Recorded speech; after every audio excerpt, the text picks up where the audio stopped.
There's no such thing as an unbreakable will in a weak environment. No such thing as self-discipline in a place designed for comfort. The strongest man, placed in the wrong setting, becomes weak. The sharpest mind, surrounded by distractions, grows dull. You are not just a product of your thoughts, your habits, or your choices. You are a product of your environment. The people around you, the places you frequent, the structure of your daily life. These factors determine the limits of your discipline before you even wake up in the morning. Most people believe discipline is about willpower, an internal force you summon at will, like a warrior drawing his sword before battle. But willpower is a depleting resource. No matter how strong your mind is, it has limits. You may resist distractions today, but what about tomorrow? You may force yourself to focus today, but what happens when exhaustion sets in? Discipline is about momentary willpower. It is about designing an environment where discipline is the only possible outcome. If your surroundings are built for distraction, your mind will adapt to distraction. If your surroundings are built for focus, your mind will adapt to focus. Look around. What do you see? A battlefield or a playground? Most people do not fail because they lack motivation. They fail because they live in environments designed to make them fail. They set goals but keep their old habits. They desire greatness but stay surrounded by mediocrity. They wish to build an iron will while living in a place that rusts their mind. Your environment is the bolson, silent force that controls you. A man who lives in a home filled with junk food will never master his diet. A student who studies in a noisy, chaotic room will never master his focus.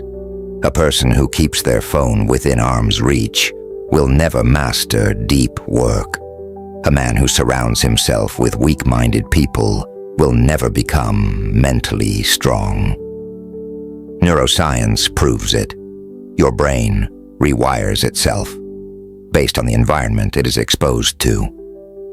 Plasticity. The brain constantly reshapes itself based on external input. Triggers. Your environment is filled with triggers that dictate your actions. Neural adaptation. What you expose yourself to daily becomes your default state. If your workspace is chaotic, your mind becomes chaotic. If your home is a place of laziness, you will be lazy. If your life is surrounded by constant entertainment, you will crave constant entertainment. Every object in your environment, every person you interact with, and every place you spend time in either builds your discipline or destroys it. Want discipline. Don't rely on willpower. Architect your environment. Build your surroundings in a way that forces you to be disciplined, even when you don't feel like it. Discipline is not just about what you do. It's about what you remove. Remove distractions. A phone in your pocket will be checked. Keep it out of reach. Remove temptations. If junk food is in your house, you will eat it. Get rid of it. Remove weak people. If you surround yourself with lazy people, you will absorb their mindset. Weakness does not disappear by chance. It is eliminated by force. Once you remove the weak elements, you must rebuild your environment for discipline. Create a battlefield for work. A clean desk, a dedicated workspace, no distractions. Surround yourself with disciplined people. Their mindset will become yours. Set visual cues. Keep books in sight, water nearby, workout gear ready. Your environment should push you forward. Make discipline that default mode of your surroundings. An environment alone is not enough. You must immerse yourself in it daily until it becomes your new identity. Consistency is the key. You will not see results overnight.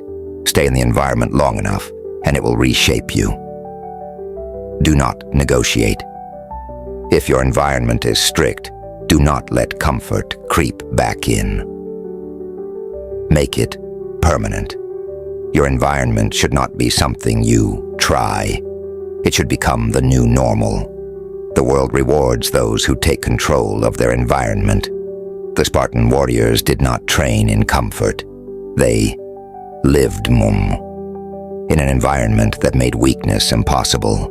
That's why they became the strongest soldiers in history, the greatest minds of history. Tesla, Newton, Da Vinci isolated themselves. From distractions to create breakthroughs, elite athletes do not train in random conditions. Their environment is engineered for performance. If you want to become someone great, craft an environment that leaves you no choice but to become great. Want to be fit? Live in a place where fitness is the only option. Want to be focused? Remove every single distraction from your workspace. Want to be unstoppable? Surround yourself with people who refuse to be stopped. You are not stronger than your environment, so make your environment stronger than your excuses.